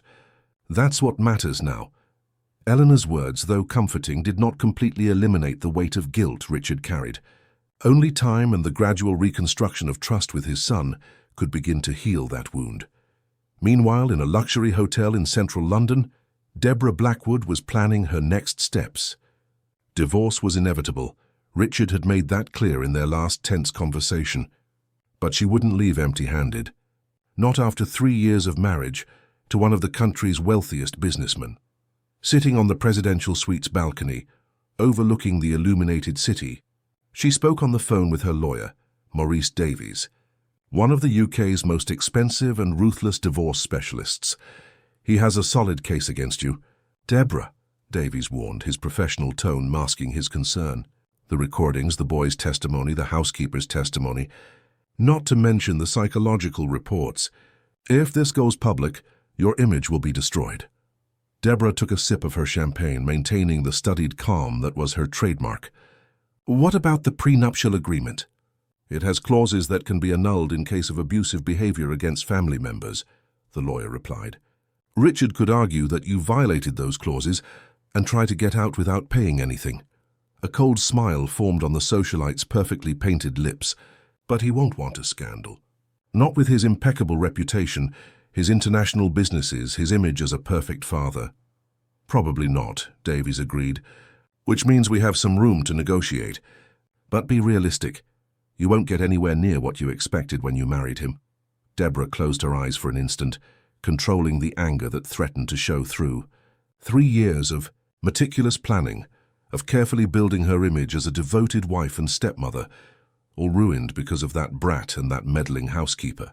If she had been more cautious, if she had waited a few more months before trying to get rid of Leo for good, I want at least 20 million, she finally declared. And the Bond Street apartment. It's the minimum acceptable. There was a sigh on the other end of the line. I'll do my best, but prepare for concessions. Richard is furious, and rightly so. He holds all the cards. When the call ended, Deborah remained on the balcony watching the night city. Her perfect plan had crumbled, but she wasn't finished. With the divorce money, she could start over, perhaps in Monaco or Geneva, far from the scandal that would inevitably follow when London high society discovered the truth behind the Alston couple's separation. Back at the mansion, on the eve of their departure for Ireland, the atmosphere was one of expectation. Suitcases were packed, documents organized, the last details of the move resolved. Leo, in his room, tried to decide which small personal items he would take in his carry-on. The toy car his mother had given him, Luke's book about ships, the pin with the British flag, and, after some hesitation, the remote control boat his father had given him for his birthday. He looked at the small boat, remembering how the gift, which should have been a source of joy, had become a symbol of one of the most terrifying moments of his life, the incident at the edge of the pool. But now, after sessions with Dr. Olivia, and afternoons spent playing with his father in the water, the toy was gaining new meanings, new associations. "May I come in?" Richard's voice sounded after a light knock on the door. "Of course, Dad," Leo replied, carefully putting the boat in his backpack. Richard entered, carrying a package wrapped in colourful paper. "A farewell gift from the UK," he explained, handing it to his son. Leo opened the package with genuine curiosity, revealing a richly bound photo album. As he leafed through it, his eyes filled with tears. They were photos of him with his mother, Marianne, from his birth until shortly before her passing. "I found it hidden in the basement," Richard explained, sitting beside his son on the bed. "I think Deborah hid it from you." Leo ran his fingers over a photo where his mother held him in her lap, both smiling at the camera. He must have been about 3 years old and already in a wheelchair, but his face showed a pure joy that contrasted sharply with his expression in recent months. "Thank you, Dad," he murmured, still absorbing the emotion of rediscovering those memories he had feared lost forever. Richard put his arm around his son's shoulders, pulling him close. "I thought it would be important to take a little of your mother with us to Dublin. She would be so proud of the strong, brave boy you've become, Leo." Tears now streamed freely down the boy's face. "Do you think so? Even after? After I took so long to tell you about Deborah?" "Especially because of that," Richard replied with conviction. "You faced something no child should ever face, and in the end you found the courage to speak the truth. That takes immense strength." Leo leaned back against his father, feeling safe for the first time in a long time. "I'm looking forward to going to Dublin," he confessed, "to start over without her." "Me too, son," Richard agreed, looking at the almost empty room, the stacked boxes, the vestiges of the life they would leave behind. "Me too." The next morning, the sun had barely risen when the Alston family left the mansion. John, the driver, loaded the last bags into the car, while Eleanor double-checked that nothing important had been forgotten. "All set." "Mr. Richard," the housekeeper announced, now dressed not in her usual uniform, but in simple, elegant travel clothes. Richard nodded. Looking one last time at the house that had been the scene of so many memories, Leo's birth, the happy years with Marianne, the loneliness after her passing, Deborah's arrival, and finally the discovery of the terrible truth.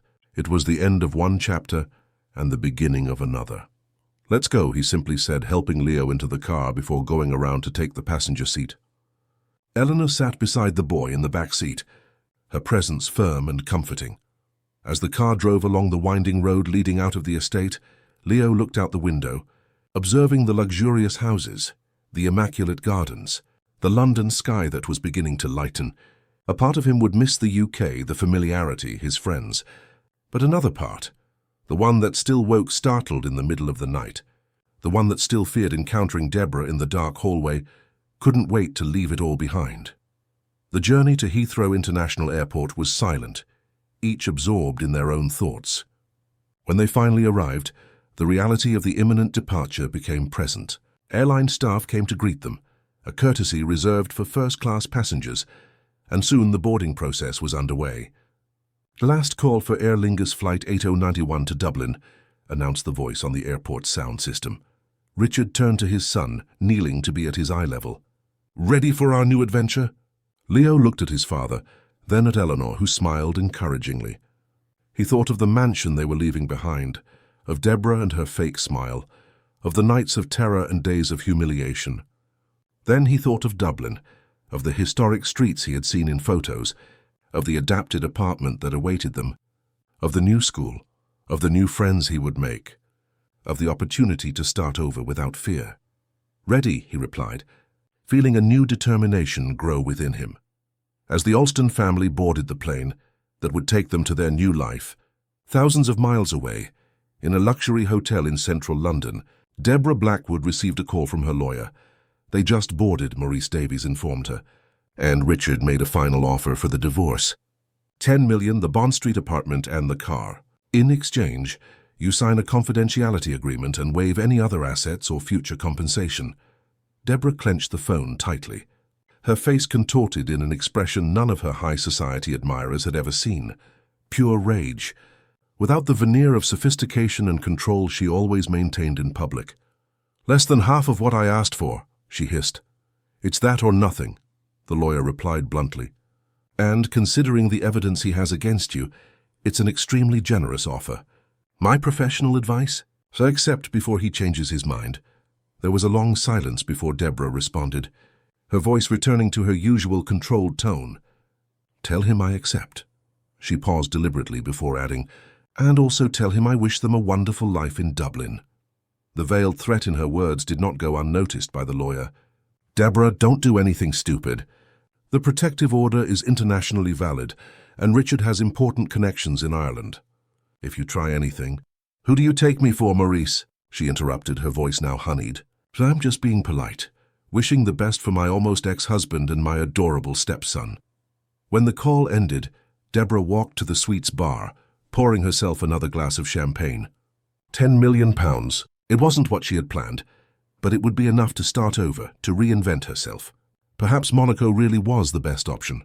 Sun all year round, a significant expatriate community, and enough distance from London to escape the buzz that would inevitably follow when the news of the divorce became public. On the plane, already crossing the Atlantic, Leo looked out the window, watching the ocean that separated his past from his future. Beside him, Richard worked on his laptop, organizing final details of his business transfer. In the seat in front, Eleanor calmly read a book about Ireland, preparing for the new land that would soon be her home. "Look, Dad," Leo called, pointing to the horizon where the sun was beginning to set, painting the sky and clouds in orange and golden hues. Richard paused his work, following his son's gaze. "It's beautiful," he commented, smiling genuinely. "It looks like a new beginning," Leo observed, surprising his father with the depth of his reflection. Richard nodded, placing his hand over his son's. "It is exactly that, Leo, a new beginning for all of us." As the plane continued its course over the Atlantic, leaving the UK further and further behind, Leo felt a strange and new sensation expand in his chest. It wasn't exactly happiness, yet but something equally powerful, hope. Hope for better days, for laughter without fear, for a life where the pool water didn't represent terror but freedom. A slight turbulence shook the plane, making Leo involuntarily grip the armrest. Richard covered his hand with his own, offering silent reassurance. "Everything will be fine," he guaranteed, as if he could read his son's thoughts. "We're in this together." Leo nodded, relaxing under his father's protective touch. Yes, they were together. He, his father, and Eleanor, his true family. And together they would face whatever Dublin had in store for them. When night finally fell over the Atlantic, Leo allowed himself to fall asleep, feeling safe for the first time in a long time. His last conscious thought was the image of Dublin he had seen in photos, the Liffey shining under the sun, the colourful buildings, the historic streets he would soon explore. Meanwhile, Deborah Blackwood closed her last suitcase in the luxury hotel, preparing for her own departure. Her destination was not Dublin, but that didn't mean the story was over. Not for her. With £10 million and an unwavering determination, she still had cards to play, plans to execute. But that would be another story, a new chapter yet to be written. Chapter 7. New Horizons. Dublin welcomed the Alstons with a bright blue sky and a gentle breeze from the Liffey. It was as if the city itself was extending a warm embrace, after the long transatlantic journey. As the taxi left the airport, heading towards the historic center, Leo couldn't take his eyes off the window, absorbing every detail of the urban landscape that would be his new home. "It's so colorful," he commented, observing the buildings in shades of yellow, pink, and blue that rose on the hills, contrasting with the intense blue of the river that snaked through the city. Richard smiled, equally enchanted by the view. "Ireland has a special light.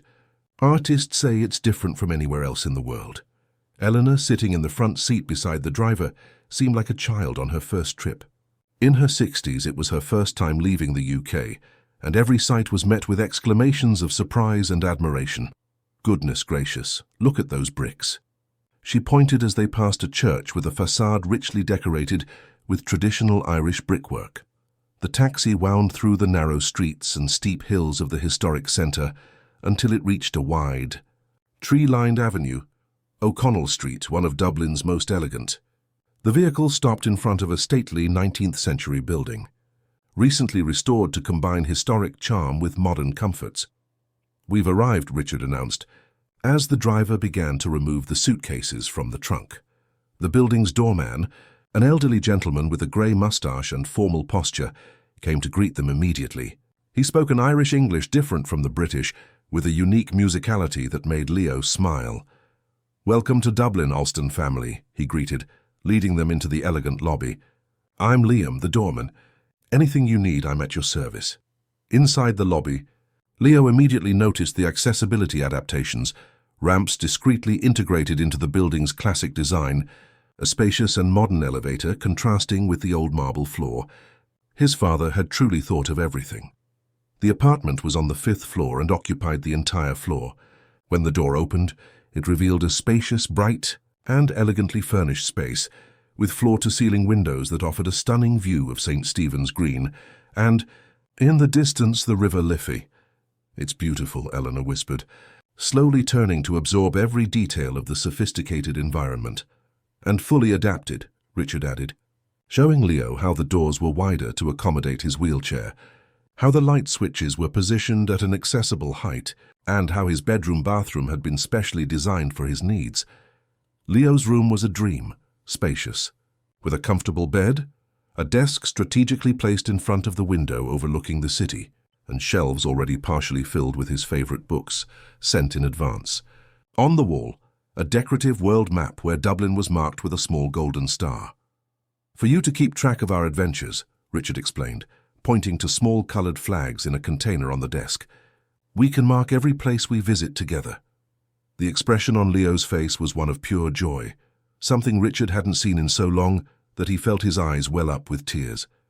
His son was smiling, genuinely happy, without the constant fear that had become his usual expression in recent months. The first few days in Dublin were dedicated to adapting, learning to navigate the city's accessible public transport, discovering the best nearby restaurants, familiarizing themselves with the Irish accent and its peculiar expressions. Eleanor quickly befriended the ladies who sold fruits and vegetables at the local market, charming them with her British friendliness and being rewarded with valuable tips on the best produce and prices. A week after their arrival, it was time for Leo to meet his new school, the International School of Dublin, a bilingual institution attended by children of diplomats, executives, and international families. Richard had chosen the school not only for its academic excellence, but primarily for its internationally recognized inclusion program. "Nervous?" Richard asked as he helped his son get dressed in his school uniform, navy blue trousers, a white shirt and a blazer with the school emblem.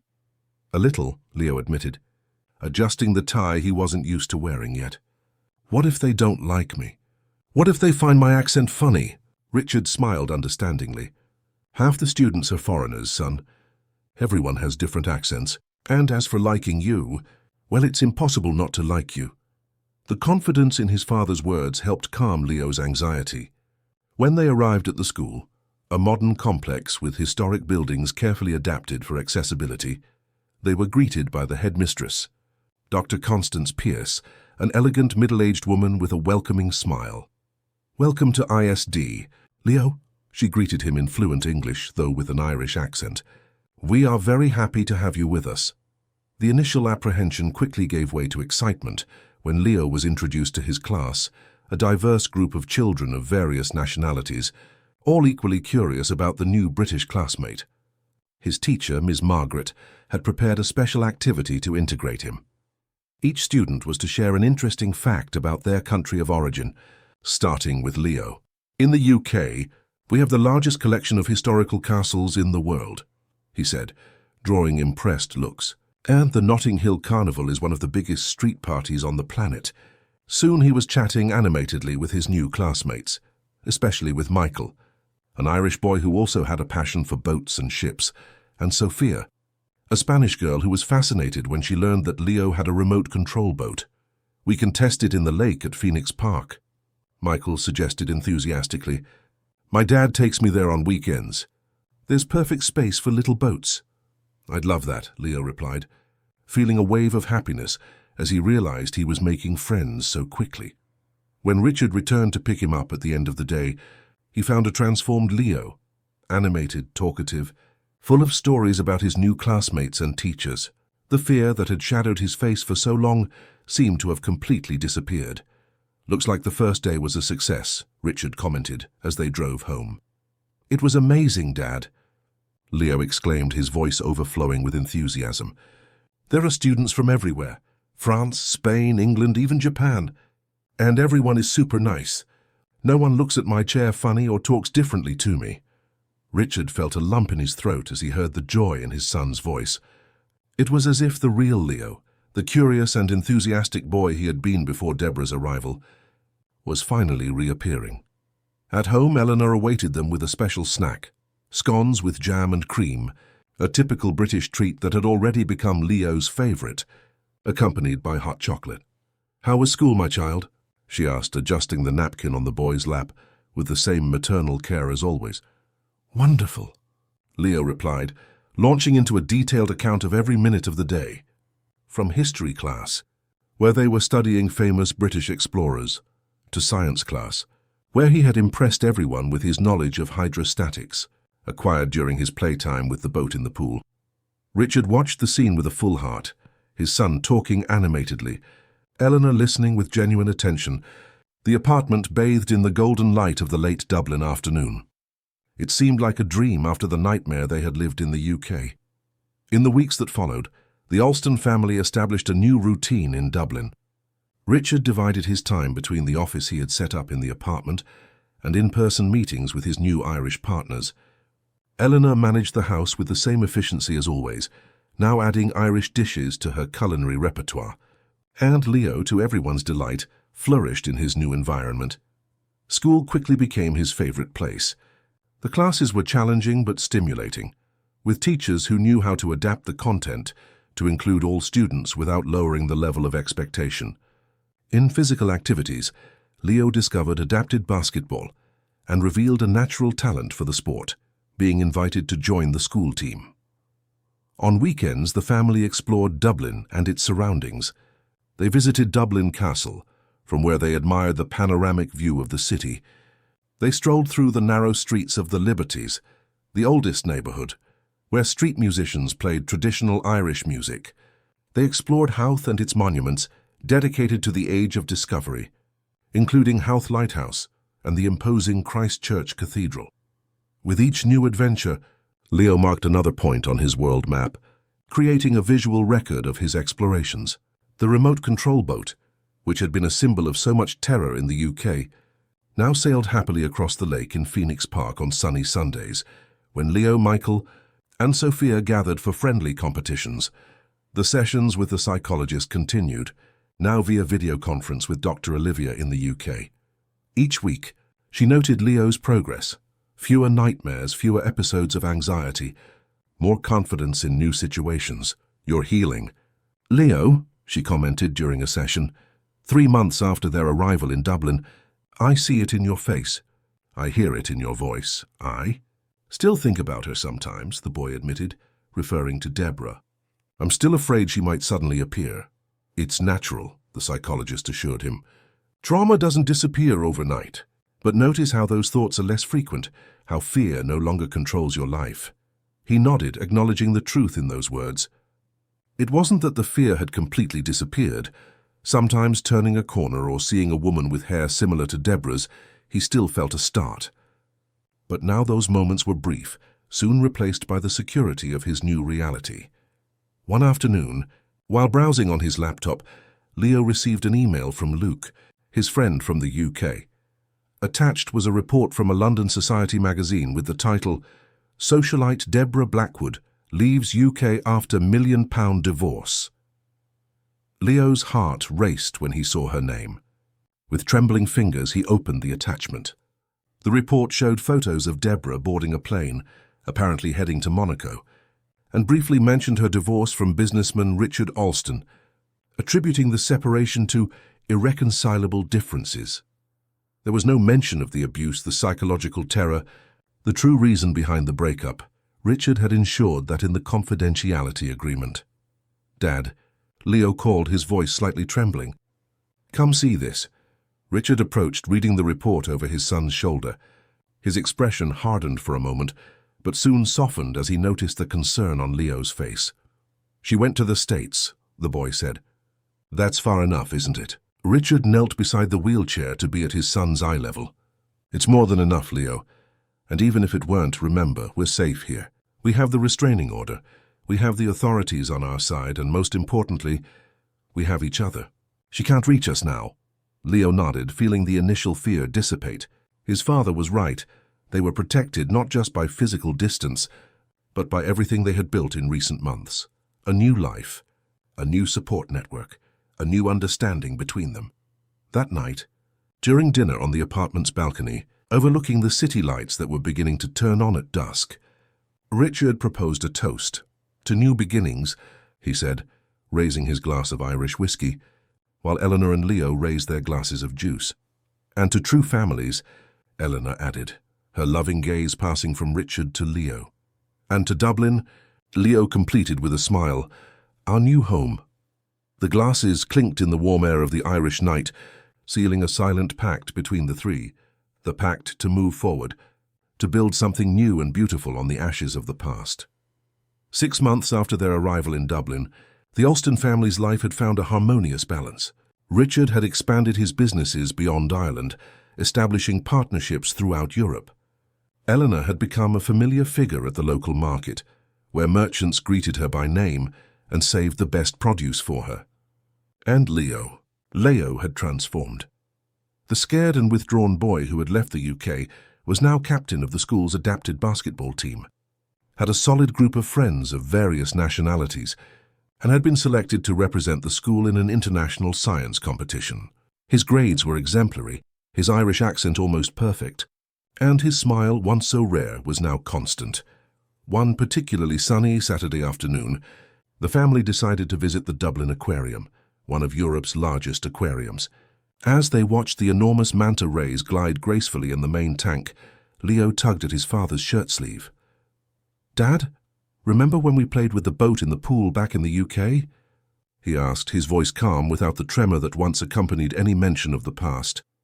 "I remember, son," Richard replied, curious about where the conversation would lead. "Back then, I was so scared of the water," Leo continued, his eyes following the hypnotic movement of the colorful fish. "Because of what Deborah did." Richard nodded, patiently waiting for his son to continue. "But now," Leo paused, organizing his thoughts, "now I want to learn to swim for real." The declaration caught Richard by surprise. Since the incident with Deborah, Leo had developed an understandable fear of deep water. Even his playtime with the boat always occurred with him safely away from the pool edge. "Are you sure, son?" he asked, not wanting to pressure, but also not wanting to discourage what was clearly an important step for Leo. The boy nodded, determined. "Dr. Olivia says facing our fears is part of healing, and I don't want her to have that power over me forever, the power to make me afraid of something that could be fun." Richard felt immense pride flood his chest. His son, at just 9 years old, showed a wisdom and courage that many adults would never achieve. "Then we'll find the best adapted swimming instructor in Dublin," he declared, placing his hand on his son's shoulder. "And I'll be by your side for every lesson, every stroke." Leo's smile lit up his face, reflecting the bluish light coming from the tanks. "Thank you, Dad." A week later, Leo was having his first lesson in the Dublin Rehabilitation Centre pool. His instructor, Anthony, was a former Paralympic athlete with vast experience in teaching swimming to children with reduced mobility. "There's no rush." "Leo," Anthony assured him, as he helped the boy position himself in the shallow water, secure in a special float. "We'll go at your pace." Richard watched from the poolside, ready to intervene at the slightest sign of his son's discomfort. But to his surprise and joy, Leo proved determined, following Anthony's every instruction with total concentration, even when fear was visible in his eyes. At the end of the first lesson, Leo managed to float alone for a few seconds, secured only by the floats on his arms. When he got out of the pool, his face glowed with a mixture of exhaustion and triumph. "I did it, Dad," he exclaimed as Richard helped him dry off. "I floated, by myself." "I saw you, champ," Richard replied, his voice choked with emotion. "I'm so proud of you." On the way home, Leo was unusually quiet, reflective. When he finally spoke, his voice had a gravity that surprised Richard. "You know what I thought when I was in the water today?" he asked. "I thought of my mother. My real mother. I think she would be proud of me." Richard felt a lump in his throat. Marianne was rarely mentioned, not out of prohibition, but because of the emotional weight her memory still carried for both of them. "She would be more than proud, Leo," he replied softly. "She would be amazed by the incredible boy you've become." When they arrived at the apartment, Leo asked to see the photo album Richard had found hidden in the UK mansion, the album with images of him and Marianne. Sitting on the bed, he reverently leafed through the pages, lingering on one particular photo, him about 3 years old, in his mother's arms in a children's pool, both laughing at the camera. "I wasn't afraid before," he murmured, lightly touching the image. "Before her. Before Deborah. And you won't be afraid again," Richard assured him. "She can't hurt you anymore, Leo, never again." The boy nodded, closing the album and holding it against his chest for a moment, before placing it carefully on the bedside table. "I know. Dad, we're safe now." The words, simple yet profound, hung in the air between them, a declaration of faith in the present and the future, an acceptance that the past, though painful, would not define their lives forever. The next evening, during dinner, Richard announced a surprise. "I received an interesting invitation today," he commented. Has Eleanor served the traditional Irish codfish dish she had learned to prepare to perfection? The Irish Sailing Association is organizing an inclusive cruise on the Liffey next Sunday. They thought of you, Leo, because of your swimming lessons and your interest in boats. The boy's eyes lit up. "A real boat trip? On the river?" "Exactly," Richard confirmed, smiling at his son's enthusiasm. "It's an adapted sailboat, specially designed for people with reduced mobility. What do you think?" "Yes, I want to go," Leo exclaimed immediately, only to hesitate a moment later. "But is it safe?" "Totally safe," Richard guaranteed. "The boat has all the necessary adaptations. The crew is professional, and of course we'll be with you the whole time, Eleanor and I." The housekeeper nodded emphatically. "And I've already bought you the best quality life jacket, my child. The kind the Irish Navy uses." Eleanor's genuine concern drew a laugh from Leo. "Then nothing can go wrong." On Sunday, under an impeccably blue sky, the Alston family arrived at the Phoenix Park Marina, where several sailboats were anchored. One of them stood out, larger, more modern, with a special ramp installed for wheelchair access. "Welcome aboard the New Horizons," greeted the captain, a middle-aged man with sun-weathered skin and a welcoming smile. "I'm Captain Martin, and this will be our boat today." Leo observed the sailboat with admiration. It was beautiful, with its white sails contrasting against the blue sky, the elegant hull reflecting on the crystal-clear waters of the Liffey. The name, painted in golden letters on the side, seemed especially significant at that moment in his life.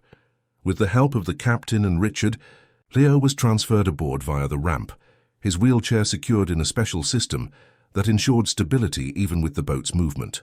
Eleanor followed, clearly nervous but determined not to show it, clinging to the handrail with unnecessary force. When everyone was settled, the captain gave safety instructions and, with the help of 2 crew members, prepared the sailboat to set sail. Soon they were gliding smoothly through the waters of the Liffey, the wind filling the sails, the city of Dublin gradually diminishing as they advanced towards the river's mouth. Leo had never felt anything like it. The freedom, the wind on his face, the rhythmic rocking of the boat on the gentle waves. It was as if he were flying, free from all limitations, all fears, all painful memories. Want to hold the helm? Captain Martin offered, indicating the large wooden wheel that controlled the sailboat's direction. Leo's eyes widened. Can I really? Of course. This boat was designed precisely for that, so everyone can experience the feeling of commanding a sailboat, regardless of their physical limitations. With the captain's help, Leo placed his hands on the helm, feeling the power of the boat, the resistance of the water, the force of the wind. A huge smile lit up his face as he made a small turn, obeying Martin's precise instructions. "I'm sailing!" he exclaimed, his voice overflowing with joy. "Dad, Eleanor, look! I'm really sailing!"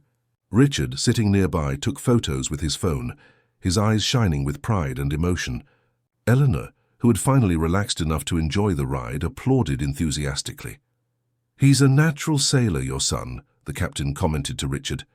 "He has a natural instinct for the sea."